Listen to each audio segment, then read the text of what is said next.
a lot of people try to malign the United States Postal Service, but it is one of the best run organizations, not because of the leadership on the top placed there by presidents, etc., but because of who the people are, what the people do day in and day out. Deliver your mail, deliver your packages, deliver to places no for-profit, no private company is willing to go. So the first thing I want to do is get rid of the myth that somehow the USPS is not as good as FedEx, UPS, DHL, formerly other airborne, or any one of these private delivery services. That is simply false. Let me go a bit further. All the technology that these other companies have used to deliver your product, barcodes, zip codes, all these things either had their genesis or perfection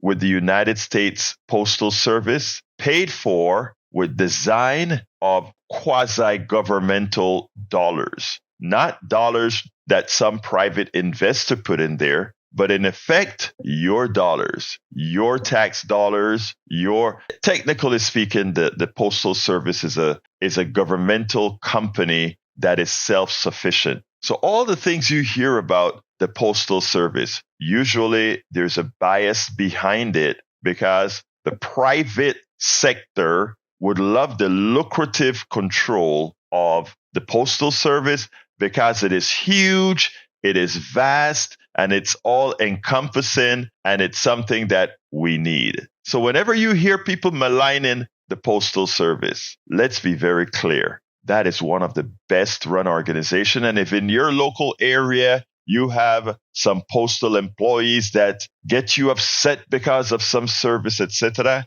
I want you to remember that that's just one little piece of what they do. And basically, the work that they do to get a piece of mail from point A to point B in the United States is nothing more than exceptional, extraordinary, and at a price that no private company that is for profit could actually do. And you know how we know it? Because they're not doing it. Let me tell you a little secret that very few people realize. When you ship something by FedEx or UPS or whatever, there are certain areas in this country, what we call the last mile or the last few miles, where UPS and FedEx, they won't go. Some deep rural areas, some parts of Alaska, some parts of Hawaii, they don't go. So even as you ship via UPS, the person who delivers that mail into the area, UPS or FedEx or these others, won't go because it's not profitable.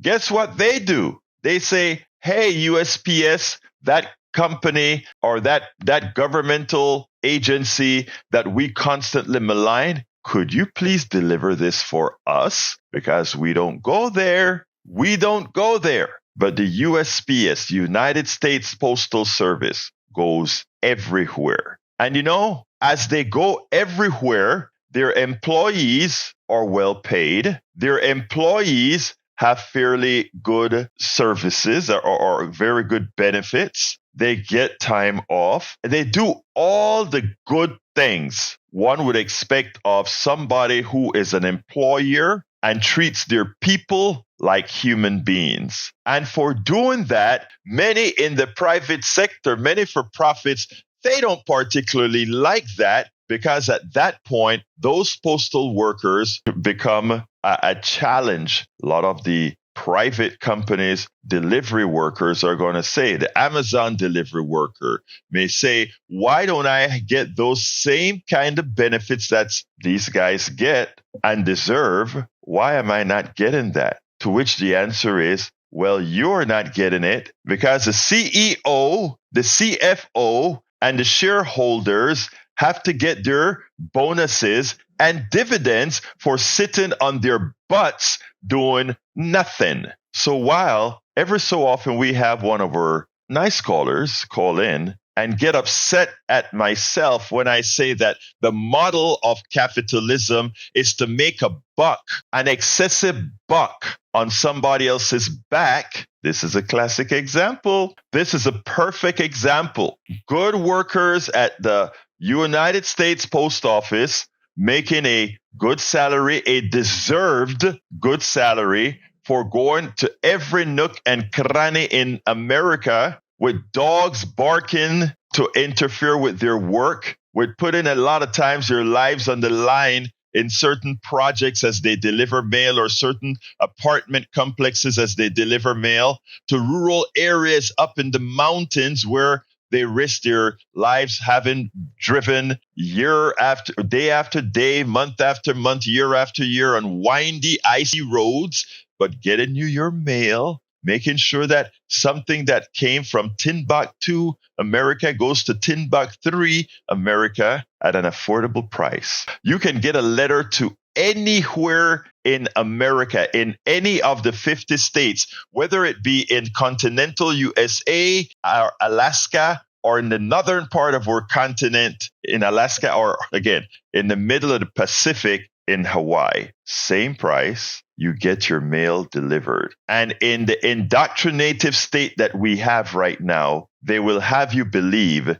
that there is something wrong with the United States Postal Service because some for-profit group of companies would like to privatize it so that they can raise those prices and make $1 on your back, $1, and then claim they're more efficient, where there is absolutely no evidence that the United States Postal Service is less efficient than UPS, FedEx, or any one of these, and at the same time deliver your product, your things at prices that are better than that of these for-profit companies. Look it up.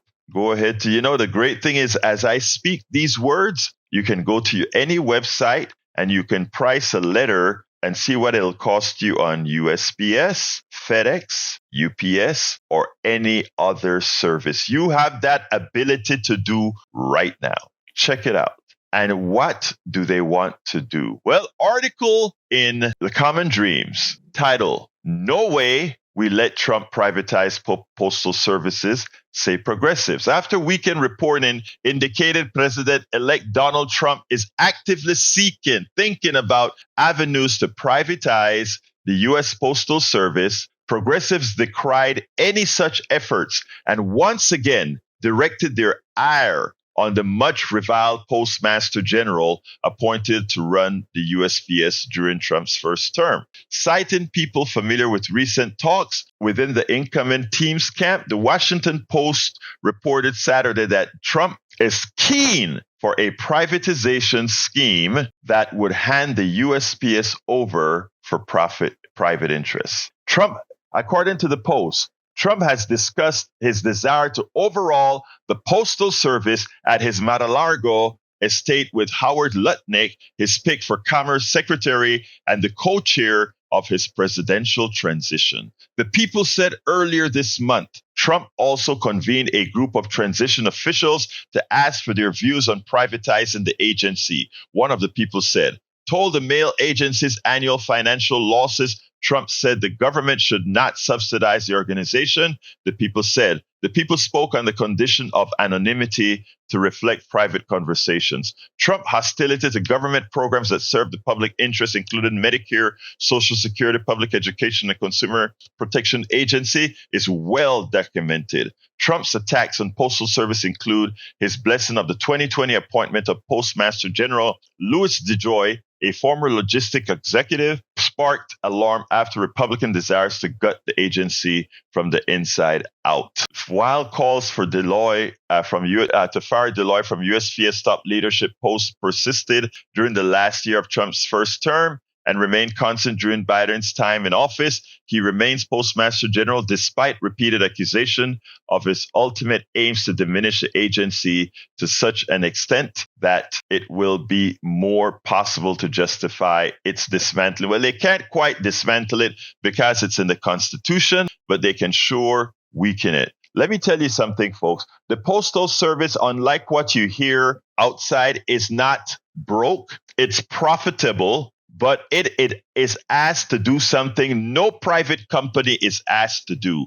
And that is to fund at 100%. I don't quote my numbers, but fund retirements of postal services in the present for the future that no other corporation must do. In other words, they are putting lead blocks to try to sink the postal service and make one believe they're not profitable, even as they deliver your mail at economically cost prices relative to the for-profit delivery services. Let's not be hoodwinked. Again, narrative is everything. They ask you to deny math. The Postal Service does the research to make efficient delivery of products. They created the zip code system. They created all the technology needed to deliver and track mail efficiently. The private sector, like parasites, picked up all these different technologies. They built some on it, etc. Picked up these technologies. They don't even deliver to every nook and cranny in this country as the post office does all over. But these parasites would have you believe that somehow they are better than the Postal Service. They want you to believe that math does not exist. They want you to believe that if all other costs are equal, meaning the cost of delivery, the cost of machinery, the cost of engineering, the cost of the Postal Service doesn't really have to do as much advertising as USPS, as UPS and FedEx. But all those things, the private sector and the public sector has to pay for. But additionally, the UPS and the FedEx must pay shareholders a whole ton of money. They must pay executives a whole ton of money, costs that aren't there in the US Postal Service. And then they want to tell you that all those costs are going to make them more efficient than another company, the US Postal Service, that has none of those costs. They look at you and say, you are not very smart to believe it. Folks, as you know, every time the private sector, for-profit sector takes over a public trust, a public entity, it ultimately costs you more money or you get less services. The same occurred in Medicare. As Medicare Advantage came into the fold, they took away services. Yeah, they give you the impression that they give dental. They give you the impression that they give you all these things. But beware. So, in closing, the United States Postal Service is one of the most efficient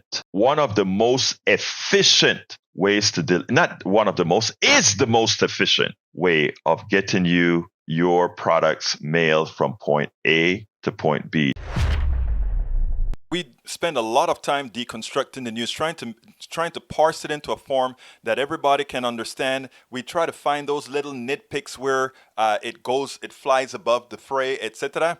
If you really like these videos that we do, I want to ask a big favor. Please go ahead. Number one, subscribe to our channel. And number two, please join if you can. Thank you so kindly for watching. Keep watching. Please remember to share. We must populate the entire internet with our progressive message, a message that we know is what most Americans say that they want. So help us, please join.